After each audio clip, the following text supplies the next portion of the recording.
క్రీస్తు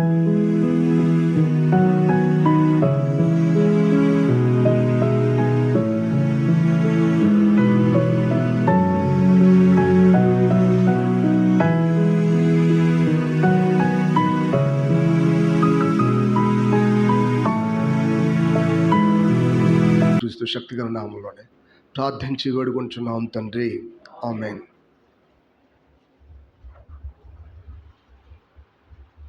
సో ఈ కీర్తనలో 4వ వచనాన్ని మనం ప్రత్యేకంగా చూద్దాం. యెహోవా తన కొరకు యాకోబును ఏర్పరచుకొనెను. యాక్చువల్ ఏర్పరచుకోవడం అనే పదాన్ని మనం ఆలోచించేద్దాం. ఏర్పరచుకోవడం అంటే ఏంటి? వాస్తవానికి బైబిల్ ఒక రకమైనటువంటి పదజాలాన్ని వాడిద్ది. ఏంటంటే, ఎందరిని తను ముందుగా ఎరిగినో వాళ్ళని ఏం చేశాడు ఆయన? చెప్పాలా? ఎవరిని ముందుగా ఎరిగినో వాళ్ళని ఏం చేశాడు ఆయన? మాకేం తెలియదు. సరే చదువుతాం, చూడండి ఒకసారి. నాకంటే మీకు బైబిల్ ఎక్కువ తెలుసు అని నేను ఎప్పుడు అనుకుంటా ఉంటాను. మీరేం సమయం వచ్చినప్పుడు ఏం మాట్లాడట్లా. రోమపత్రిక 8వ అధ్యాయము 29వ వచనం. 29వ వచనం. ఎందుకనగా తన కుమారుడు జ్యేష్ఠుడగినట్లు దేవుడు ఎవరిని ముందు ఎరిగినో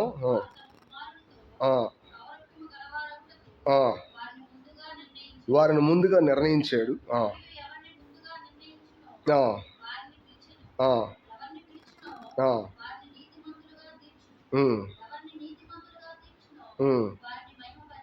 రైట్.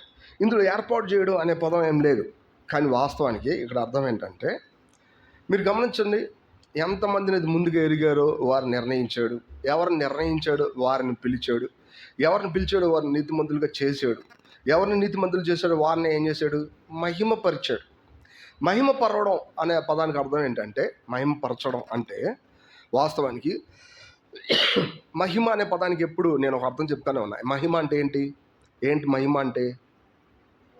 ఏమో నువ్వే చెప్పుకుంటున్నావు, మాకేం తెలియదు అంటే. వాస్తవానికి మహిమ అనే పదానికి అర్థం ఏంటి? ఎక్స్ప్రెషన్. రైట్. ఎక్స్ప్రెషన్ అంటే ఇంగ్లీష్లో ఎక్స్ప్రెషన్, తెలుగులో అంటే వ్యక్తపరచబడడం. వ్యక్తం అంటే దాని అర్థం ఏంటి? ఎవరన్నా ఒక మాట చెప్పారు అని చెప్పినప్పుడు వాళ్ళు చెప్పినట్టే మనం చెప్పామనుకోండి, మనం ఎవరిని వ్యక్తపరిచినట్టు? వాళ్ళని వ్యక్తపరిచినట్టు వాస్తవాన్ని.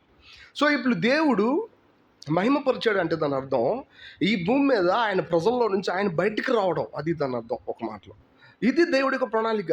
ఇది అల్టిమేట్గా దేవుడు కోరుకున్నటువంటి గురి. అందుకే ఏదైనా తోటలో ఆదికాండం 1వ అధ్యాయంలో ఈ మనుషుల్ని ఎవరు పోలిక చొప్పున చేశాడు? ఆయన పోలికలో ఆయన స్వరూపం ముందు చేశాడు. ఎందుకని? వాళ్ళు ఆయన్ని కలిగి ఉండి వాళ్ళలో ఆయన నుంచి బయటకు రావాలని ఆయన యొక్క ఏర్పాటు. ఎందుకట్లా? ఎందుకంటే ఈ భూమి ఆల్రెడీ దేవుడిదే. కానీ ఈ భూమి మీద అప్పటికే ఉన్నటువంటి కొంతమంది ఆ ప్రజల్ని లేదా కొంత జనాంగాన్ని శత్రువు మోసం చేశాడు. తద్వారా నీళ్ళల్లో నుంచి మునిగొన్న ఈ భూమిని పైకి లేపాడు ఆయన. లేపి ఇందులో కొత్త జాతిని సృష్టించాడు. ఈ జాతి ఎవరంటే మానవ జాతి. ఈ మానవ జాతి ఎట్లా ఉందంటే ఆయన పోలికలో ఆయన స్వరూపంలో ఉన్నారు. కానీ ఈ మానవులను కూడా వాడు ఏం చేస్తాడు? మోసం చేస్తాడు యాక్చువల్గా. కానీ వాళ్ళని తిరిగి గెలవాలంటే ఈయన ఏమవ్వాలో తెలుసా? ఈ మానవుల్లో వాళ్ళ జీవం ఎవరై ఉండాలా? ఆయనే అయి ఉండాలా. వీళ్ళ బలం ఎవరై ఉండాలా? ఆయనే అయి ఉండాలా. వీళ్ళ యొక్క వ్యక్తిత్వం కూడా ఎవరై ఉండాలా? ఆయనే అయి ఉండాలి. ఇది దేవుడి యొక్క ప్లాన్. తెలివిగా దేవుడి పని నేను చేస్తానని చెప్పొద్దు. దేవుడి పని దేవుడే చేయి నువ్వు. That is very very important. ఇక్కడ గుర్తుపెట్టుకో.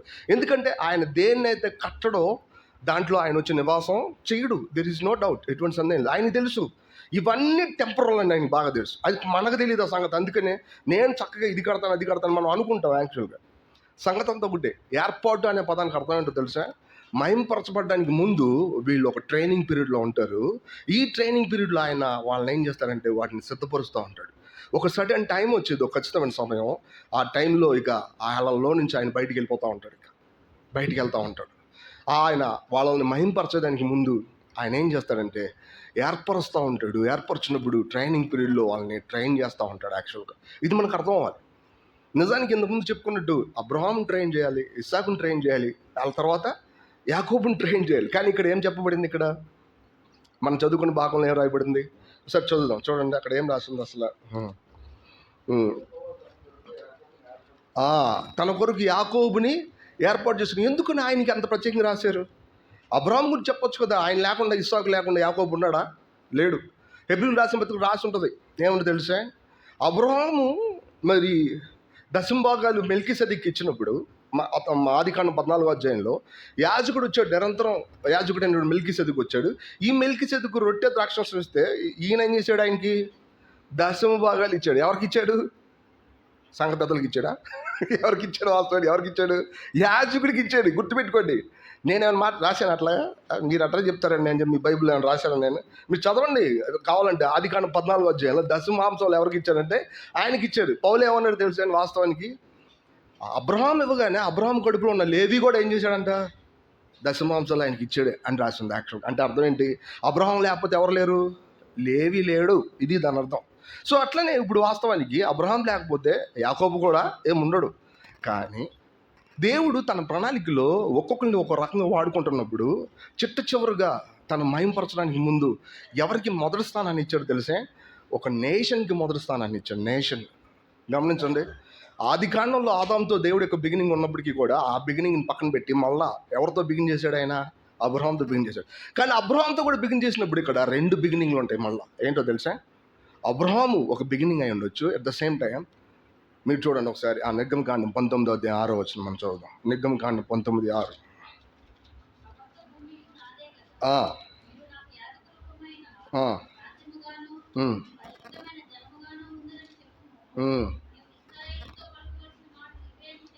గమనించండి, ఇక్కడ ఏం చెప్తున్నాడు ప్రభు? మీరు నాకు యాజక రూపమైన రాజ్యం, యాకోబు నాకు రాజ్యం అని చెప్పొచ్చు కదా. యాక్చువల్గా కాదు.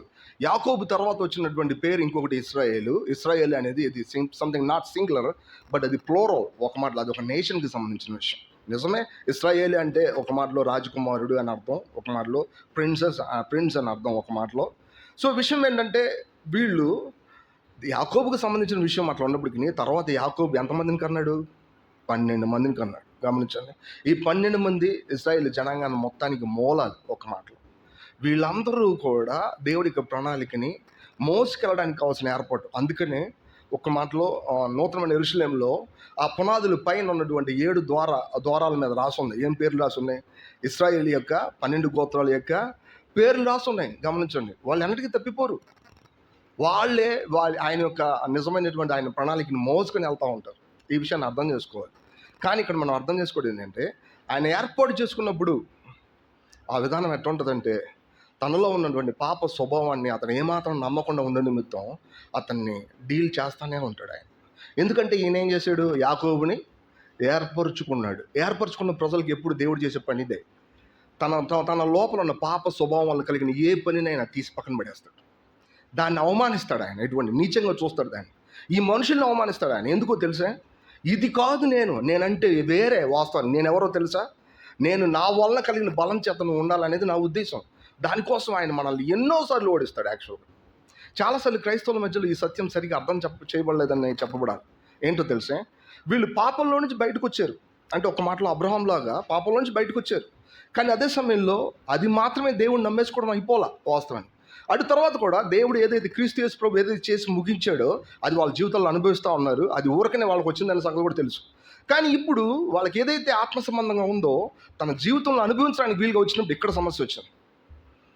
తమ జీవితంలో ఏదైతే క్రీస్తు యేసు చేసి ముగించిన పనులు తమ ఆత్మలో కలిగి ఉన్నారో వాటి ప్రభావాన్ని అనుభవిస్తున్నారో బాగానే ఉంది. కానీ తమ లోపల ఉన్న సత్యాన్ని అనుసరించి జీవించాల్సి వచ్చినప్పుడు ఇప్పుడు సమస్య మొదలైపోయింది. ఎంత పెద్ద సమస్య అంటే దేవుడు వాళ్ళని ఏర్పాటు చేసుకున్నాడు. బట్ అందుకని ఆయన ప్రతి దాంట్లో ఏలుబెట్టి ఆయన ఏం చేస్తాడు తెలుసా? ఇది నాది కాదు, ఇది నీది, ఇది నాది కాదు నీది అని చెప్తానే ఉంటాడు. యాక్చువల్ అది ఎప్పుడు చెప్తానే ఉంటాడు. మన లైఫ్లో ఇది అర్థం అవ్వాలా. పాప స్వభావం ఇది ఎలా ఉంటుంది? పాపంలాగా ఉండదు, మంచిగా ఉంటుంది. దాన్ని కూడా మనం ఏమని పిలవాలా? పాప స్వభావం అని పిలవాలా. కొరింథీయులకు రాసిన పత్రికలో వీళ్ళు మంచి చేసిన పౌలు ఏమన్నాడు తెలుసా? తప్పే అన్నాడు. యాక్చువల్ అంటే వాళ్ళకి చాలా చక్కగా దేవుడి యొక్క కృపావరాల గురించి ఆసక్తి ఉంది. మీరు కృపావరాల గురించి ఆసక్తి కలిగి ఉన్నారు కాబట్టి మరి ఎక్కువగా ప్రవచన వరాన్ని అపేక్షించండి అని పౌలు చెప్పాడు. ఎవరికి? కొరింథీయులకు రాసిన పత్రికలకే. అదే సమయంలో కొరింథీయులతో పౌలు ఏమన్నా తెలుసా? మీ ఓటముల విస్తారం మీ గెలుపులు 1-2 అంతే. మీరెందుకు ఆత్మ సంబంధంలో ఉండడానికి ప్రయత్నం చేయట్లేదు? మీరెందుకు ఎక్కువ అన్నం తినగలిగిన వాళ్ళలాగా పసిపిల్లలు కాకుండా పాలు తాగకుండా మాంసం తినగలిగేలా ప్రవర్తించట్లేదు? మీరెందుకు శరీర సంబంధంగా ఉండి ఆత్మ సంబంధంగా ఉండడానికి కావాల్సిన ఏర్పాటు చేసుకోవట్లేదు అన్నట్టు మాట్లాడి. గమనించండి, ఇక్కడ విషయం ఏంటంటే మనకెంతో ఆసక్తి కృపావరాలను గురించిన సంగతి ఉండొచ్చు, బట్ కానీ మయంపరచబడే వైపుగా ఏర్పరచబడడం అనే విషయంలో ఉన్నటువంటి ఆ ట్రైనింగ్ పీరియడ్లో మనం ఇష్టపడడం ఉండడం ఇష్టం లేకపోతే దేవుడికి ఎంతో సమయం పట్టేసిద్ది. ఎందుకో తెలుసా? దేన్నైతే క్లీన్గా సిద్ధపరచలేదో దాన్ని ఆయన వాడుకోలేడు, దాంట్లోంచి ఆయన బయటకు రాలేడు. This is something very very important to understand. మన లైఫ్లో ఇది అర్థం చేసుకోవాలి. చూడండి, నాకు తెలిసినటువంటి ఒక చిన్న పాప ఉండేది. ఆ చిన్న పాప అందరూ స్కూల్కి వెళ్ళడం చూసి ఈ అమ్మాయి కూడా బ్యాగ్ కావాలని ఏడ్చింది. అప్పుడు ఏం చేశారు, వాళ్ళ నాన్న బ్యాగ్ తీసుకొచ్చి ఇచ్చారు. ఈ అమ్మాయి రోజు పొద్దున్నే ఒకరోజు చూస్తే ఇంట్లో కనపడలా. ఎందుకని? బ్యాగ్ తెలుసుకుని వెళ్ళిపోతుంది. ఎక్కడికి? అందరితో పాటు స్కూల్కి వెళ్ళిపోతానండి యాక్చువల్గా. ఇప్పుడు ఈ అమ్మాయికి స్కూల్కి వెళ్తాం ఇష్టపడుతుందిలే అని చెప్పి తీసుకెళ్ళి ఇప్పుడు స్కూల్లో జరిపిస్తే నేను స్కూల్కి వెళ్ళనంటాం. ఇప్పుడు ఏమంటే యాక్చువల్గా స్కూల్కి వెళ్ళక ముందు ఏంటి, బ్యాగ్ తగిలించుకొని స్కూల్కి వెళ్తానంటుంది అందరితో పాటు. కానీ ఇప్పుడు స్కూల్లో జాయిన్ చేసి ఇంకేమంటుంది, ఏడుతుంది నేను వెళ్ళాను యాక్చువల్గా. ఇప్పుడు ఎట్లా ఉంటుంది విషయం? మన పరిస్థితి అదే, మీరు గమనించలేదు. క్రీస్తు యేసులో మొదటి స్థానంలో క్రీస్తు మనకి ఏదైతే ఇచ్చాడో దాన్ని మనం సంతోషపడతాం. ఎటువంటి సందేహం లేదు, అందులో ఎటువంటి తాత్కాలికమైన విషయం లేనే లేదు. క్రీస్తు యేసులో పరిపూర్ణమైన సంగతులన్నీ కూడా మన ఆత్మలో మిళితమై ఉన్నాయి. అది పరిశుద్ధాత్మ రూపంలో. మనం చెప్పిన ఈ వచనాలన్నీ కూడా అట్లానే గుర్తు చేసుకుని అర్థం చేసుకోగలుగుతున్నాం. అంతకుమించి వేరే ఒకటి కాదు. కొత్త విషయం మేము మీకు చెప్తున్నామని మేము ఎన్నడూ అనుకోవట్లేదు. ఎందుకంటే మీ లోపల పరిశుద్ధాత్మ స్పష్టంగా అర్థమైతే చెప్తేనే కానీ మేము చెప్పేది ఏది కూడా మీకు అర్థం కాదు, ఎటువంటి సందేహం లేదు. సో ఇప్పుడు ప్రతిదీ మనలో ఉందంటానికి ఎటువంటి సందేహం లేదు. కానీ వీటిని అనుసరించి జీవించేటప్పుడు ఆ చిన్న పాపలాగేంటో తెలిసే, మనం తట్టుకోలేం. పాత స్వభావాన్ని విడిచిపెట్టాలంటే ఇప్పుడు దాకా ఎవరి దగ్గర ఉందామా? వాళ్ళ అమ్మ దగ్గర ఉందా, వాళ్ళ నాన్న దగ్గర ఉంది. ఇప్పుడు విడిచిపెట్టి ఎక్కడికి వెళ్ళాలా? స్కూల్కి వెళ్ళాలంటే ఇష్టం లేదు. మన లైఫ్లో కూడా అంతే. పాత స్వభావంతో మనం జీవించడం అలవాటు. దాంట్లో ఎంతైనా కష్టపడతాం. అంతేకాదు, నేను కష్టపడి డబ్బు సంపాదించి నీకు ఇస్తాను ప్రభు అని అంటాం కూడా. అనరా? బిల్లిగ్రామ్ గారు అన్నారంట, నేను బాగా ఫుట్బాల్ ప్లేయర్ని అయ్యి పెద్దగా సంపాదించి అదంతా తీసుకొచ్చి ఏం చేస్తాను, నీకు ఇస్తాను అన్నాడు. నిజానికి ఆయన చాలా కష్టపడుతున్నాడు. అదేమి పెద్ద సింపుల్ కాదు. ఆయన ఎంతో కష్టపడి ఏం చేయాలా, సంపాదించి తీసుకొచ్చేవాళ్ళు. ప్రభు ఏమన్నాడు తెలిసే, నీ అంత కష్టం నాకు వద్దులే. వాస్తవానికి ఏమన్నా వాస్తవం, నువ్వు నాతో కలిసి ఉండు, నేను నీతో కలిసి ఉన్నా, నువ్వు అది నాకు అవసరంలా, నీలోంచి నేనే ఉత్పత్తి అవ్వాలా. ఇది చెప్పినప్పుడు ఈయనకి ఎంత కష్టమైపోయింది. కావాలని నేను ఎంతో కష్టపడతానని చెప్తాడు, కానీ తన స్వయాన్ని చంపడానికి మాత్రం అతనికి అంత సింపుల్ కాదు. మన లైఫ్లో కూడా అంతే. మనం ఎంతగా మనతో మనం అతికిపోతాము, పరలోకానికి ఎక్కిపోకుండా మనమే ఆపుకుంటాం అనే సంగతి మనకు అర్థం అవ్వాలి. పరలోకానికి ఎక్కిపోకుండా మనల్ని ఎవరు ఆపుతారు తెలుసా? మనల్ని మనమే ఆపేసుకుంటాం. ఎందుకంటే పాత సంబంధమైన ఈ సంగతుల మీద అతుకుపోయి మనం అనుకున్న విధానంలో అనుకుంటా లోపల ఉన్న పరిశుద్ధాత్మ ఏం చెప్తుందో దాన్ని పట్టించుకోకుండా మనం ఆ రియాలిటీలోకి రాకుండా ఇక్కడే బతకడానికి మనం ఏర్పాట్లు చేస్తాం. దేవుడు ఒక చోటకి వెళ్ళమంటే ఆ పని అది ఇక్కడే చేస్తాను నేను అన్నామంటే దాని అర్థం ఏంటో తెలుసా? నువ్వు దేవుడికి లోబడినట్టు కాదు. మనం అందరం ఏదో టైంలో ఇలాంటి మాట చెప్పే ఉంటాం. యాక్చువల్గా దేవుడు మన జీవితం ఇది చేయమంటే నేను దీని బదులు ఇది చేస్తాలే పర్లేదు అని మనం ఎక్స్క్యూజ్ చెప్పిన రోజులు ఇప్పుడు ప్రతి ఒక్కరికి ఏదో ఒకటి ఉంటానే ఉంటుంది. ఇప్పుడు కూడా ఉంటుంది. వాస్తవం గుర్తుపెట్టుకోవాల్సింది ఏంటంటే ఆయన మనల్ని ఏం చేశాడంటే ఏర్పరుచుకున్నాడు. దీని బిగినింగ్ డిఫరెంట్గా ఉంటుంది. మీరు చూడండి, యాకోబుకి క్షమించండి, అబ్రహాంకి దేవుడు తను ప్రత్యక్షపరుచుకున్నప్పుడు వాగ్దానంతో మహిమగల దేవుడిగా ప్రత్యక్షపరుచుకున్నాడు. అది ఆదికాండం 12వ అధ్యాయంలో జరిగింది. తిరిగి ఇస్సాకుతో ఈ దేవుడు తను చూపించుకున్నప్పుడు ఏం చెప్పాడంటే, నువ్వు భయపడబోకు, నేను నిన్ను ఆశీర్వదిస్తాను, నువ్వు ఐగుప్తుకి వెళ్ళబోకు, నీ తండ్రి అయిన అబ్రహాము దేవుడును నేనే, ఇట్లా చెప్పాడు. కానీ యాకోబుకి తను చూపించుకున్నప్పుడు ఎట్లా చూపించుకుంటే తెలుసా? ఇది దేవుని మందిరమే కానీ మరొకటి కాదు. This is something different revolution. మీరు గమనించారా? 28వ అధ్యాయం చూడండి, ఆదికాండం 28వ అధ్యాయం. నేను అన్ని వచనాలు చూపించడం లేట్ అవుతుందని నేను చెప్పుకుంటా పోతాను. ఆదికాండం మీరే నాకంటే వేగంగా తీస్తారు. రైట్. 16 వచనం, 28:16 గమనించండి. దానికంటే ముందు 15 నుంచి చదువుతాం.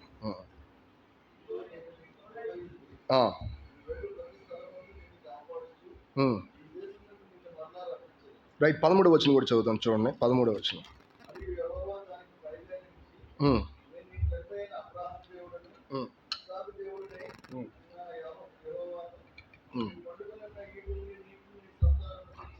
గమనించండి. ఇప్పుడు మనం చదువుదాం 16, 17 చదువుతాం.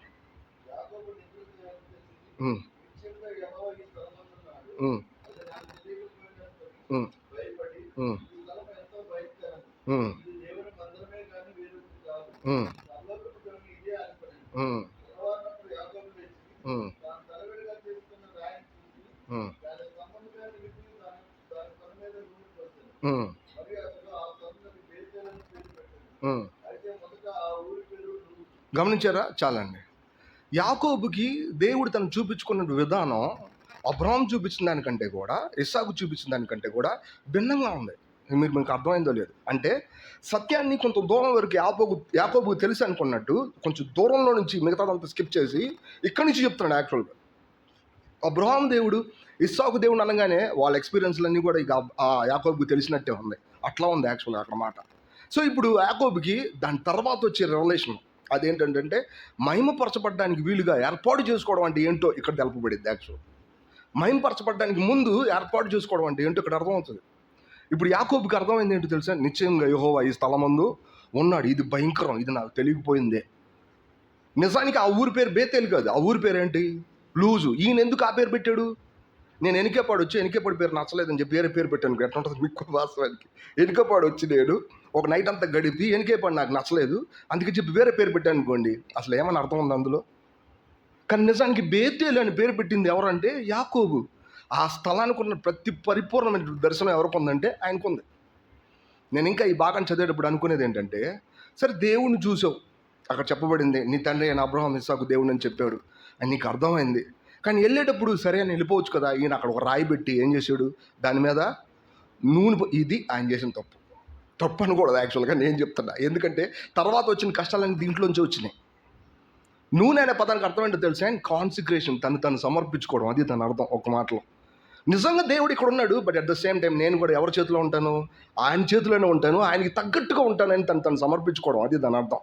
నూనె అనే పదానికి తనలో ఉన్నటువంటి వాలంటరీగా ఉన్న దేవుడు అని అర్థం. తనలో ఉన్న వాలంటరీగా ఉన్న దేవుడు చెప్పిన మాట ఖచ్చితంగా లోబడ్డాడు మరి యాకోబు. మన లైఫ్లో అంతే.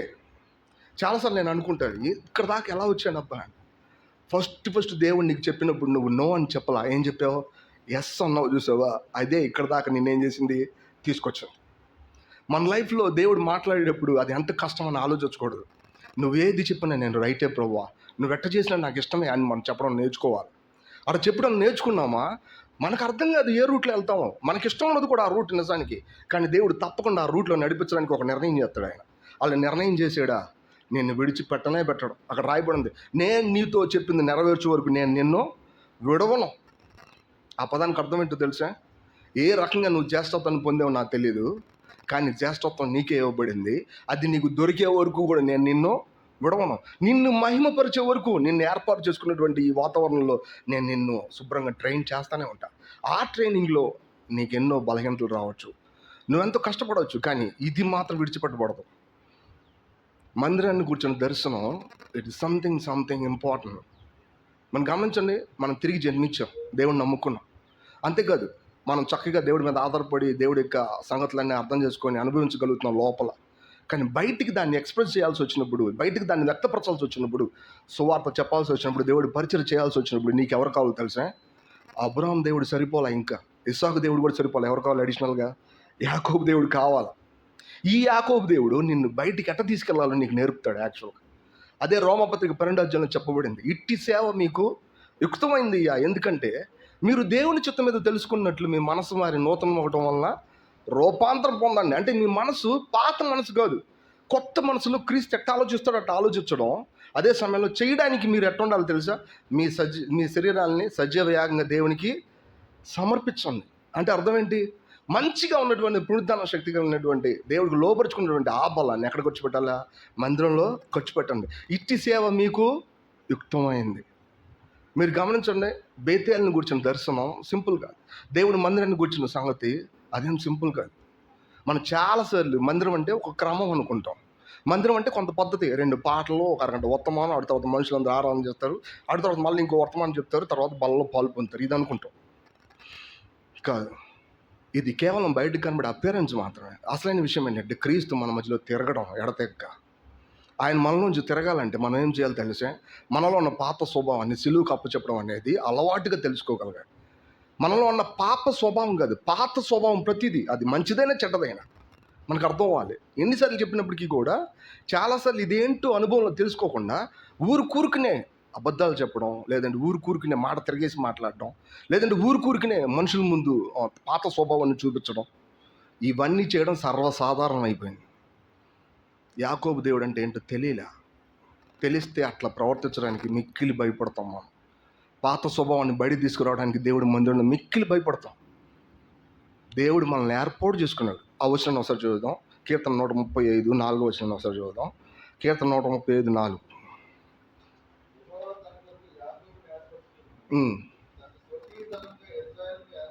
చూసారా?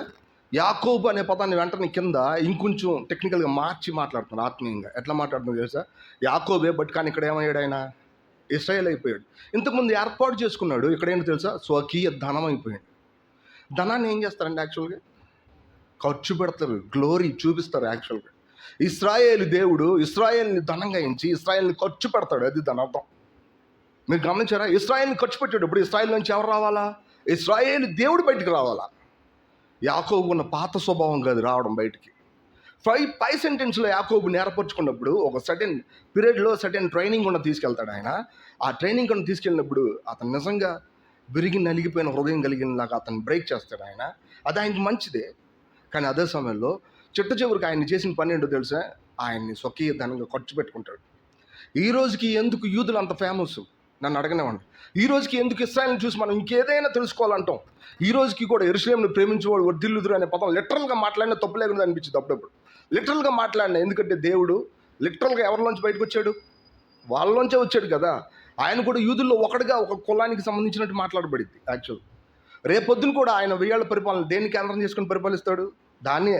సో లిటరల్గా అంత చెప్పినప్పుడు వాళ్ళకి ఎందుకు అంత ఇంపార్టెన్స్ అని అనిపించినప్పుడు వాస్తవానికి చెప్పేది ఏంటి తెలిసే? వాళ్ళని నేను ఈ పీరియడ్గా తీసుకెళ్ళడానికి ఆయన చెప్పిన మాట అన్నట్టు తప్పడం.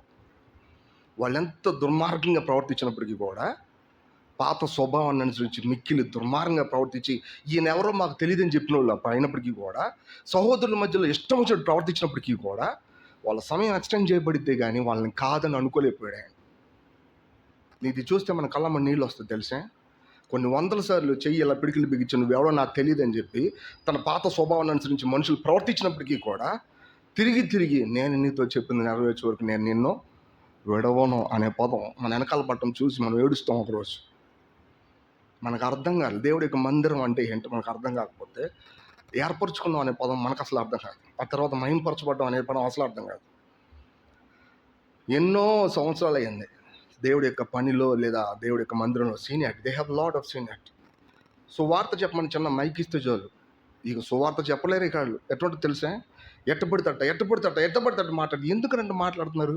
ఈయనకి సీనియారిటీ లేదా? విషయం ఏంటో తెలుసా? వాళ్ళ జీవితంలో దేవుణ్ణి పని చేయనీయకుండా అడ్డం పడిపోతాం. సువార్త చెప్పినందుకు సరిపోలే కదా, మన లోపల ఉన్న ప్రభువుతో కలిసి మనం జీవించడం, క్రీస్తు బయటకు వచ్చేది లేదా అని స్పర్శ కలిగి ఉండే ఇంపార్టెంట్ కదా. బోధ చేయడానికి ఆశపడడానికి ఏముంది? బోధ చేయడానికి ఆశపడడం ఏం లేదు. అందులోంచి ఎవరు వస్తున్నారు అనేది కదా ఇంపార్టెంట్. మనం దాని మీద ఆశపడాలి కదా. దీని మీద ఆశపడడం అనేది శత్రువు యొక్క మోసం. అది పాత స్వభావం వల్ల కలిగింది. అది పొజిషన్లో ఏముందబ్బా? నీ లోపల ఉన్న క్రీస్తు నుంచి బయటకు రావడమే కదా నీకు నిజమైన పొజిషను. ఇది మనకు అర్థం అవ్వాలా. అర్థం కాకపోతే యాకోబు దేవుడి గురించి మనకు సరిగ్గా అర్థం కాదు. యాకోబు దేని విషయంలో ఏర్పాటు చేయబడ్డారో అర్థం కాల. ఇశ్రాయేల్ని ఆయన ఎట్ట ఖర్చు పెట్టుకోవాలనుకుంటున్నాడు అది మనకు అర్థం కాల. మనల్ని ఖర్చు పెట్టాలా. ఆయన మనల్ని ఖర్చు పెడుతున్నప్పుడు ఏం జరుగుతుందో తెలిసే? మన లోపల ఉన్నటువంటి మనదంతా మనదవ్వకుండా ఆయనది అయిపోయి మనం చిట్ట చివరికి ఎట్ట మిగులుతాం అంటే ఆయనతో కలిసి మిగులుతాం అంతే. ఆయన లేకుండా మనం ఏం మిగలం. ఇంకా వాచ్మెన్ గారు, బక్సింగ్ గారు ఈ విషయాల గురించి మాట్లాడేటప్పుడు చాలా గొప్పగా ఉంది. ఎందుకంటే తాము నిజంగా ఖర్చు పెట్టుకోగలిగారు. ఆయనకండి, వాళ్ళకండి, మనకు కాదని చెప్పడానికి లేదు. యాకోబు అనే పదం సమిష్టిగా ఉన్న జనాంగానికి సంబంధించిన పదం. ఇశ్రాయేల్ అనే పదం సమిష్టిగా ఉన్న జనాంగానికి సంబంధించిన పదం. ఈ పదాలు మనకు అర్థం అవ్వాలి. ఇది చాలా ఎత్తుగా ఉందండి, చాలా ఎత్తైన ప్రదేశం అండి. అంటే ఈ అనుభవం చాలా గొప్పగా ఉంది. ఇది ఇప్పటికే మేము చాలాసార్లు ప్రయత్నం చేసాం, మా వల్ల కావట్లేదు. ఇది సర్వసామాన్యం. ఒక్క వచనం చూడండి, దాన్ని చూసి మనం ముగించేద్దాం. 15వ కీర్తన మొదటి వచనాలు చదువు. 15వ కీర్తన 15.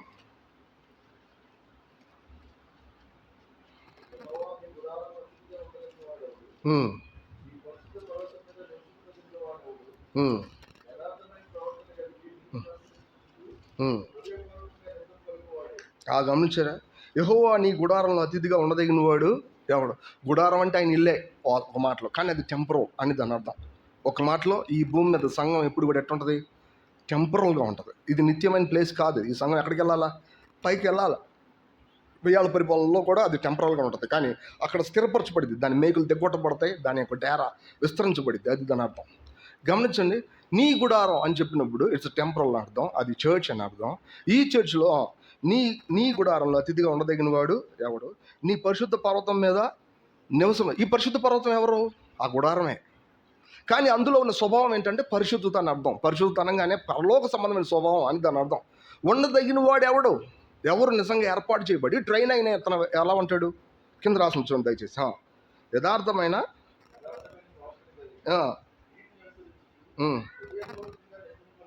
గమనించారా? ఇది వాస్తవానికి అర్హత. యాకోబుని దేవుడు బేతేలు గురించి దర్శనం ఇచ్చాడు, సరే. యాకోబుని దేవుడు ఏర్పాటు చేసుకుని ట్రైనింగ్ చేపిస్తున్నాడు, సరే. అసలు ఆ మనుషులు ఎలా ఉంటారు తెలుసా? ఎట్లా ఉంటారంటే యథార్థమైన ప్రవర్తన కలిగి, దాని అర్థం ఏదైతే తమ మనస్సాక్షిలో దైవికమైన వెలుగు చేత తెలపబడిందో దాన్ని అనుసరించి నడవడానికి వాళ్ళు ఏమాత్రం కూడా సందేహించరు. దానికి రంగులు కలపరు, దానికి నీళ్లు కలిపి పలసం చేయరు, దానికి తన సొంతం కోసం తిప్పడానికి భయపడతారు. యోబు గ్రంథంలో 33వ అధ్యాయం చెప్పబడలేదా? యథార్థమైన వ్యత్యాసం చేసి నేను పాపం చేశానయ్యా. యథార్థమైంది నీకడ తెలుసు అంటే తమ లోపల దేవుడు ప్రత్యక్షపరుస్తున్నాడు ఇది రైట్ టు రాంగ్ అని. కానీ వీళ్ళు ఏం చేస్తున్నారు? తెలివిగా తమ కోసం దాన్ని తిప్పుతున్నారు. ఎట్లా అటు వంకరగా తిప్పారంటే దాని అర్థం ఆయన గుడారంలో, ఆయన పరిశుద్ధ పర్వతం మీద ఉండడానికి పనికిరావు అని దాని అర్థం. ఒక మాట మీకు తెలుసో లేదో, యథార్థత అనేది ఎంత హెచ్చు స్థాయిలో ఉందో మనకి ఇంకా సరిగ్గా తెలియదు. కానీ ఒక చిన్న సత్యం నీకు చెప్పబడి వదిలిపెట్టబడింది. ఆ సత్యానికి నువ్వు నమ్మకంగా యథార్థంగా ఉంటే ఇంకొక సత్యం తెలపబడింది. ఆ సత్యానికి నువ్వు నమ్మకంగా ఉంటే ఇంకో సత్యం తెలపబడింది. ఇట్లా ఆ వెలుగు పెరిగి పెద్దదవుతూ ఉంటుంది. మనకి పడిన చిన్న వెలుగులోనే మనం యథార్థంగా ఉండడానికి ఇష్టపడకుండా ఇష్టానికి వంకరలు తిప్పుతున్నావంటే నీకు ఇంకొక స్టెప్ చూపించబడదు. గుర్తుపెట్టుకున్నారో లేదో? We might have lot of experience in church life. మనకి ఎంతో పెద్ద అనుభవం ఉందని చెప్పుకోవచ్చులే, కానీ ఎంత యథార్థం ఉందనేది కొలిసేది ఎవరు? గమనించండి, యథార్థమైన ప్రవర్తన ఇది ఇంపార్టెంట్. మీరు గమనించి చాలాసార్లు చర్చ్ లైఫ్లోనే, సంఘంలో సమయం వచ్చిన టక్మని మాట మార్చేయడం చూసి హృదయం ఎంతో బాధపడిపోతూ ఉంటుంది. ఊరికనే ఇది తప్పని సంగతి పాపం తెలియట్లేదు. టక్మని మార్చేసి ఊరికనే అబద్ధం చెప్పేస్తారు స్పష్టంగా. దేవుడి బిడ్డలు కాదా ఆ మాట అనకూడదు. మళ్ళీ దేవుడి బిడ్డల ఎటువంటి సందేహం లేదు. మళ్ళీ ఎంత చక్కగా మాట్లాడతారు వాళ్ళు వాస్తవానికి, దేర్ ఈజ్ నో డౌట్. వాళ్ళకి అంతా తెలుసు అన్నట్టు చక్కగా మాట్లాడతారు.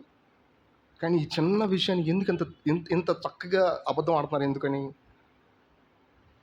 అది మిక్కిలి బాధకరమే. ప్రభు వాళ్ళకు చూపించడం అనేది చాలా చాలా ఇంపార్టెంట్. మన లైఫ్లో ఈ పాత స్వభావాన్ని ఏమాత్రం కూడా అనుమతించకూడదు. ప్రభు చెప్పాడు చూడండి, నా గురించి బాగా తెలిసి చక్కగా మాట్లాడేవాడు నా గుడారంలో నివసిస్తాడని చెప్పలా. నీ మాటలో నీకున్న సంగతిని పక్కన పెట్టి ప్రస్తుతానికి ఏం చేయాలి తెలుసా? యథార్థంగా ప్రవర్తిస్తున్నావు లేదు చూసుకో. యాక్చువల్గా నడిచి వెళ్ళేటప్పుడు నీకు పుట్టే థాట్స్ యథార్థమైనయనా? మనుషులతో మాట్లాడేటప్పుడు నీకు పుట్టే థాట్స్ యథార్థమైనయనా? మనుషులతో మాట్లాడిన తర్వాత మళ్ళీ వాళ్ళ గురించి ఆలోచించేటప్పుడు నీ మాటలు యథార్థమైనయనా? నీ తలంపులు యథార్థమైనయనా?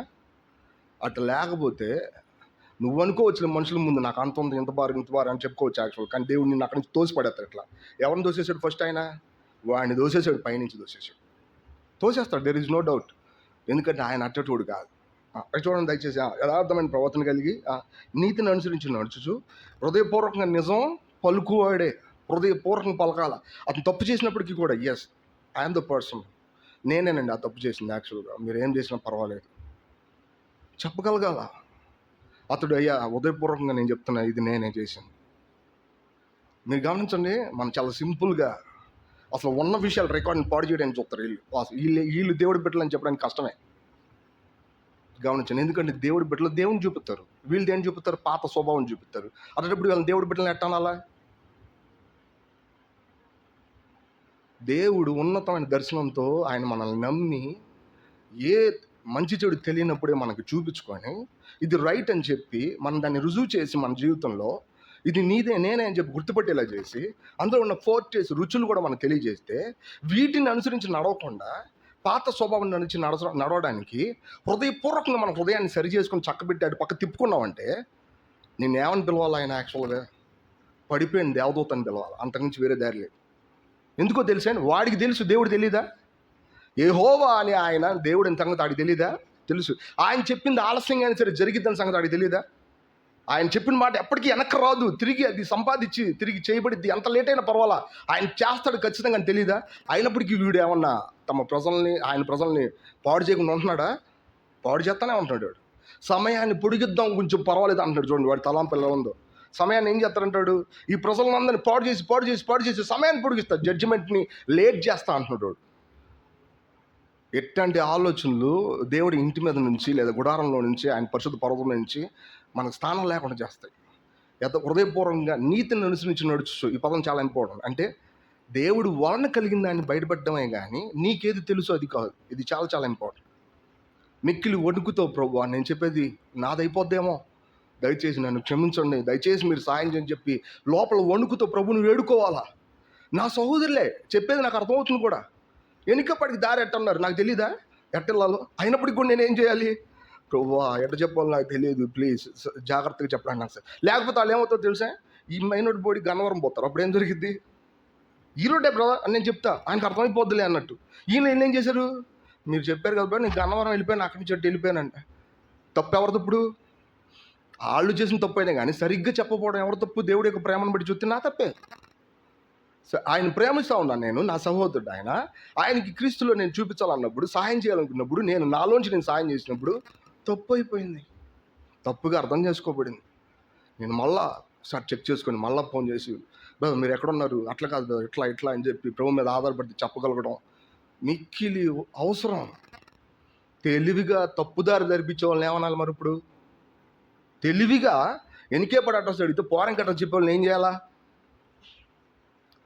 ఇట్ట డోలని దేవుడు ఏం ఊరికి విడిచిపెట్టాడు, గుర్తుపెట్టుకోవాలి.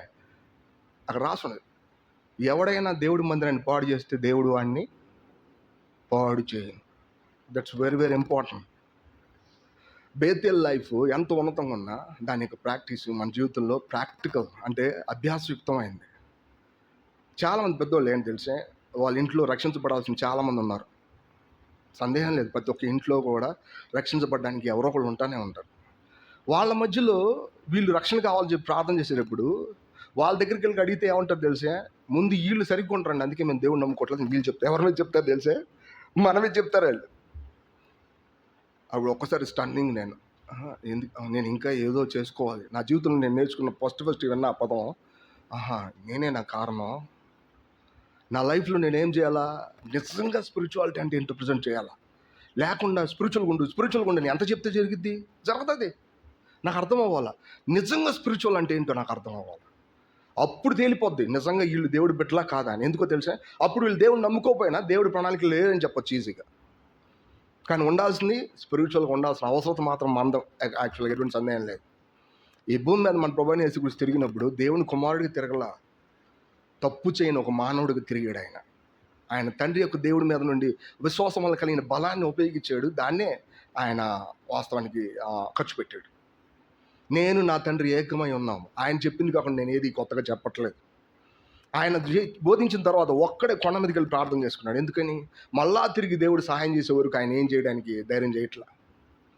మన జీవితంలో యథార్థంగా నీతిని అనుసరించి నడవడం అనేది, హృదయపూర్వక నిజం చెప్పడం అనేది అర్థం చేసుకోకపోతే దట్స్ ఎ గ్రేట్ ప్రాబ్లం అవుతుంది. తర్వాత చూడండి కింద వచ్చిన 3వ వచనం 15:3 యాక్చువల్గా కీర్తన 15:3.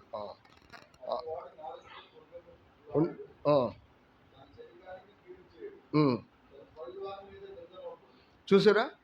అటువాడు ఏం చేయడంటే అతను నాలుగుంత కొండలాడటం అంటే ఏంటో తెలిసే? తప్పులన్నీ అవతల మీద వేసాడు, పనిచేయడం చక్కగా. నాకు తెలిసిన వాళ్ళు కొంతమంది నైపుణ్యం కలిగిన వాళ్ళు ఉన్నారు. పేపర్లో వార్తలు చదివి విశ్వాసులకి ఆపాదిస్తారు. వాటిని పేపర్లో తప్పులు చేసే మనుషులు చూసి ఈ తప్పులు ఎవరికి ఆదిస్తారు తెలిసే? విశ్వాసులకి ఆపాదిస్తారు. ఇటువంటి నేను చాలామంది చూసాను, ఒకరిని కాదు చాలామంది చూసాను. ఎంత జ్ఞానం పడుతుంది వీళ్ళకి నాకు అర్థం కావట్లా. కొండలాడటం వీళ్ళు శత్రువు చేత నేర్పించబడిన వాళ్ళు. ఒక మాట చెప్పాలంటే వాడు బోధించడా స్పష్టంగా ఈ రోజుకి వాడి గురించి ఏం చెప్పబడిందో తెలుసా? మన సహోదరుల మీద నేరం మోపువాడైనా అపవాది. నీ సహోదరులు తప్పు చేయలేదా? చేశారు. కానీ వాళ్ళ తప్పులని ఏమైనాయి? క్రీస్తు యేసు రక్తంలో కడగబడి క్షమించబడిపోయినాయి. కానీ ఆ తప్పుల్ని మళ్ళీ గుర్తు చేసేవాడు ఎవడో? వాడు నేరం అపోవాదని అపవాది. వాడు మన సహోదరుల విషయంలో మళ్ళా జ్ఞాపకం చేసి వీళ్ళు తప్పు చేశారని చెప్పి ఆ విషయాన్ని ఎత్తేలా చేసేది ఎవరు? వాడే. మరి ఈ సహోదరులు ఏం చేయాలా? ఒప్పుకొని కడుక్కోవాలి కదా. ఏం చేయాలి? వీళ్ళు ఒప్పుకొని కడుక్కోవద్దా? మనం ఒప్పుకోకుండా ఆయన మనల్ని కడిగేసిన విషయాలు ఏమైనా ఉన్నాయి వాస్తవానికి? ఆయనతో సహవాసం చేయడంలో ఆయన మనల్ని కడుగుతాడు, కానీ అట్ ద సేమ్ టైం సహవాసంలో ఒప్పుకోవడం లేకుండా ఈ ముందుకెళ్ళిపోదు. మనకు అర్థం అవ్వాలి ఈ విషయాలు. మన నాలుగుతో కొండెలాడకూడదు, తన పొరుగు వాని మీద నింద మోపడం అతను. ఇట్లాంటి సర్వసాధారణ జరుగుతున్నాయి అంటే పరిశుద్ధ పర్వం నుంచి దిగిపోయి ఎప్పుడో బయట తిరుగుతున్నారని దాని అర్థం. అంటే బేతేలు యొక్క దర్శనం నుంచి వాళ్ళు ఎప్పుడో బయటికి వెళ్ళిపోయారు, ఇది దాని అర్థం. మన లైఫ్లో ఇవి ఉండకుండా జాగ్రత్త పడాలా.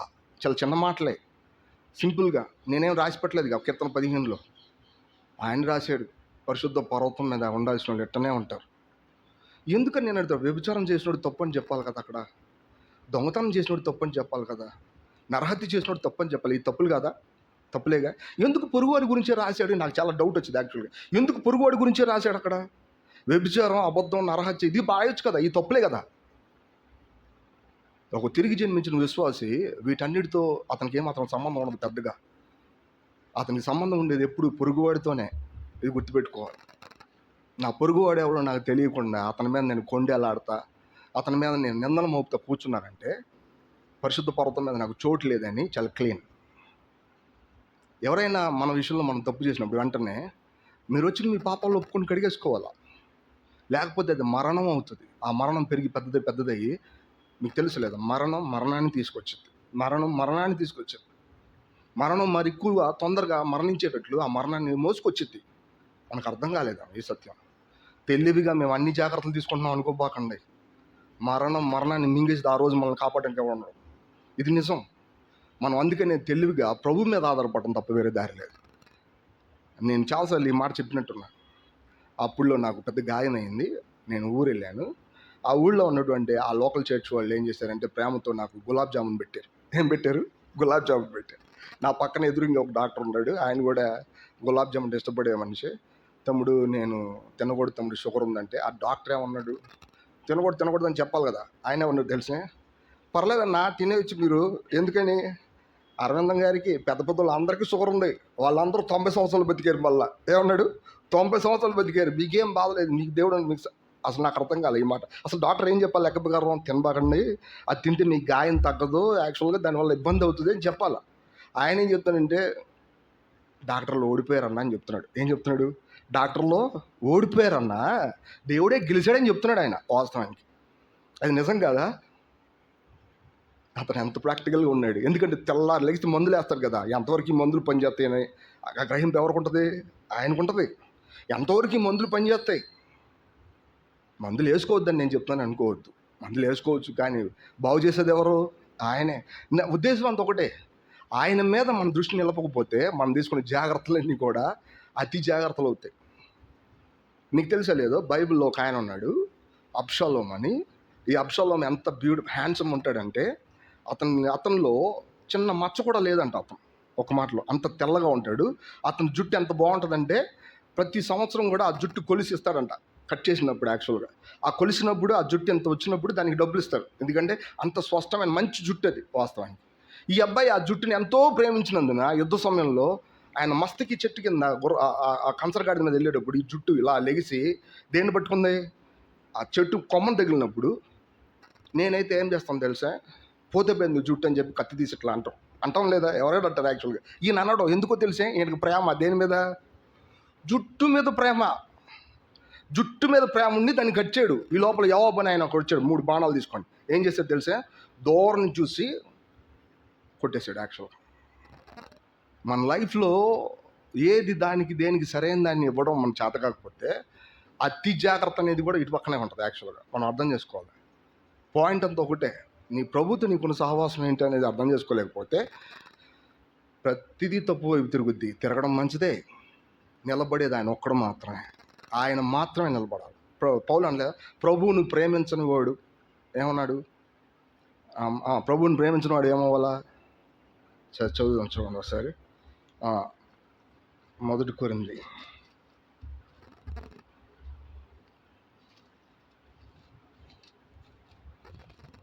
చివరి అధ్యాయం బహుశా అది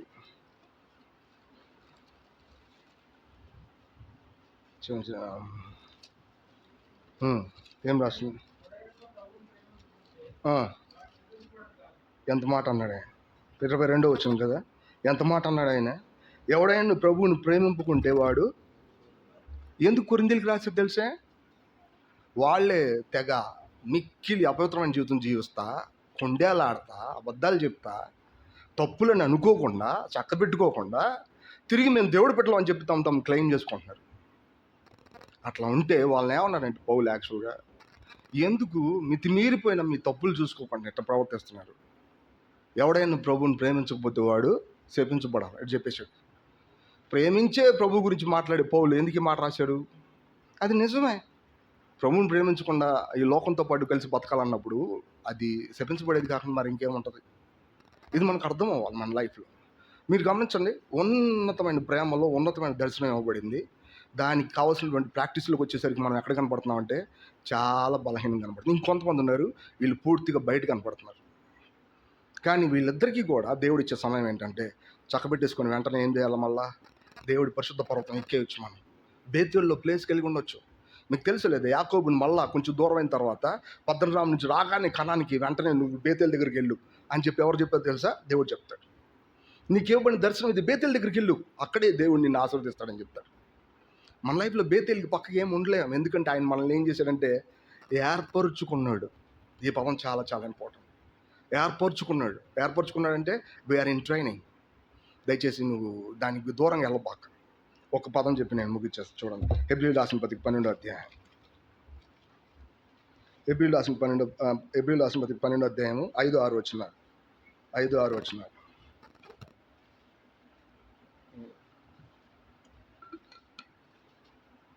హెబ్రీయులు 12:5-6 చదవలేదా?